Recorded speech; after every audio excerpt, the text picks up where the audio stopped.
माधुरी हत्तीच्या पुन्हा या महाराष्ट्रात किंवा कोल्हापुरात संदर्भातली ही महत्त्वाची बैठक आहे. काय नेमकी आपली मागणी असणार आहे? स्वामीजी देखील स्वतः आलेले आहेत. आज माननीय मुख्यमंत्री साहेबांनी मंत्रालयामध्ये नांदणी मठाची हत्तीनी माधुरी महादेवी यांना परत नांदणी गावामध्ये आणण्यासाठी एक महत्त्वपूर्ण बैठक या ठिकाणी आयोजित करण्यात आली आहे. हत्तीनीला घेऊन जायचा जो निर्णय सुप्रीम कोर्टाच्या आदेशानुसार त्या ठिकाणी झाला, परंतु लोकांच्या भावना या ठिकाणी लोकांच्या भावना या ठिकाणी लक्षात घेऊन माननीय मुख्यमंत्री साहेबांनी ही बैठक या ठिकाणी आयोजित केली आहे.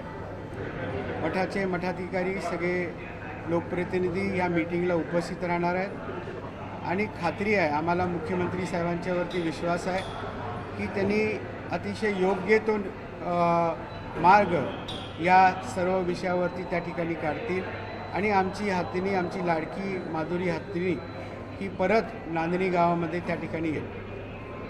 सर, आजच्या या बैठकीत प्रामुख्याने काय चर्चा होणार आहे? कारण तिथल्या सीईओनी देखील आपल्याकडे संपर्क केला, तिथे स्वतः आले आणि आम्ही माधुरी संदर्भातली जी त्या ठिकाणी जी व्यवस्था ही देखील सांगण्यात आलेली आहे. त्यांचं देखील काय मत होतं आपल्याकडे? न्यायप्रविष्ट विषय आहे. न्यायप्रविष्ट विषय असल्यामुळं सीईओ जे वंताराचे सीईओ आलेले कोल्हापुरामध्ये, त्या सीईओनी सुद्धा सकारात्मक त्यांची भूमिका हत्तीनीला पाठवायची या ठिकाणी दिसते आणि त्याच्यामध्ये आता शासन इंटरव्हीन करून आपल्याला हत्तीनी कशा पद्धतीनं आणता येईल हा एक त्या ठिकाणी प्रयत्न माननीय मुख्यमंत्री साहेबांच्या समोर आमचा त्या ठिकाणी आग्रह असणार आहे. एवढंच या मीटिंगच्या माध्यमातून आम्हाला पॉझिटिव्ह वाटतं.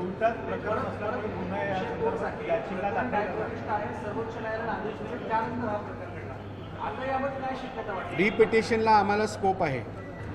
या रिपिटिशनच्या माध्यमातून शासनाने सुद्धा त्या ठिकाणी काय त्यांचा इंटरव्हीन करून काय मार्ग निघतो, कारण की न्यायप्रविष्ट आहे, त्यात कशा पद्धतीनं स्कोप निघतो, काय करता येईल, तो आमचा प्रयत्न राहील.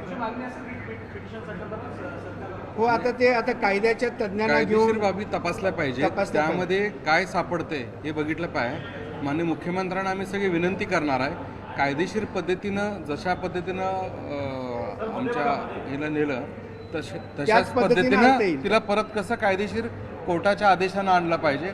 या देशामध्ये सर्वोच्च न्यायालय सर्वात महत्त्वाचं आहे. न्यायालयाच्या आदेशाप्रमाणे तिला नेले, न्यायालयाच्या आदेशाप्रमाणेच तिला परत आणलं पाहिजे.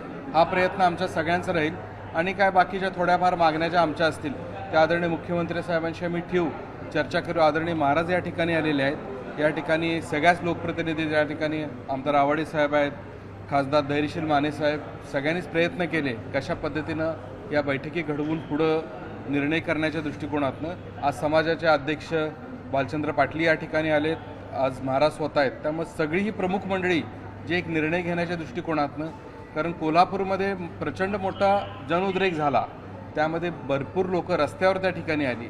माजी खासदार त्या ठिकाणी शेट्टीसाहेब होते, हे सर्वच मंडळी त्या ठिकाणी होती.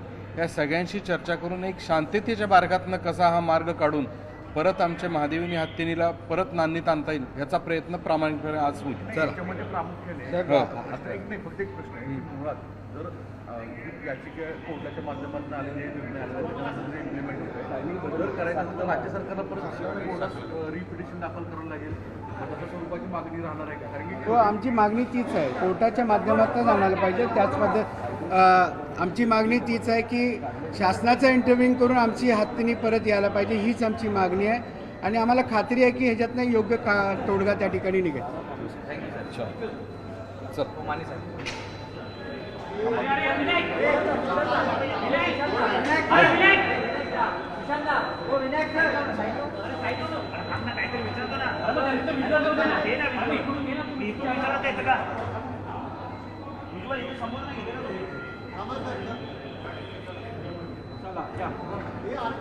माने साहेब, एक माधुरी हत्तीनीला परत आणण्यासंदर्भात एक लोक जनभाव लक्षात घेता आज विशेष बैठक बोलवण्यात आलेली आहे. काय नेमक्या या बैठकीत होणार आहे, कोण असणार आहे, काय नेमकी वस्तुस्थिती पडताळली जाणार आहे, कायदेशीर मार्ग काय असणार आहे? संपूर्ण महाराष्ट्रानं बघितलं, कदाचित जगासमोरचं हे एकमेव उदाहरण असेल की एका मुक्या प्राण्याला परत आपल्या गावी आणण्यासाठी म्हणून जगाच्या पाठीवरचा सर्वात मोठा मोर्चा हा कोल्हापूरमध्ये त्या ठिकाणी निघाला. जात धर्म पंथ राजकारण हे सगळं बाजूला ठेवून सर्व जनमानूस लहानापासून थोरापर्यंत ह्या मोर्चामध्ये त्या ठिकाणी सामील झाला आणि जी लोकभावना आहे ती शासनासमोर आणि सन्माननीय उच्च न्यायालयासमोर जावी ही याचा प्रयत्न त्या निमित्ताने त्या ठिकाणी झाला. आमची एवढीच मागणी आहे की महादेवी हत्ती ही डोमेस्टिकेटेड ॲनिमल्स ज्या पद्धतीनं असतात त्या पद्धतीनं लहानापासून मोठी ही त्या नांदणी गावामध्ये त्या ठिकाणी झाली. तिचा आदिवास हा जंगल नसून तिचं खऱ्या अर्थानं जे वावर आहे तो संपूर्ण तिचं लहानपण ते आत्तापर्यंतचा 30-40 वर्षाचा वावर हा संपूर्ण त्या गावामध्ये त्या ठिकाणी गेला आहे. पेटाच्या तक्रारीवरनं सुप्रीम कोर्टाने हा निर्णय घेतला.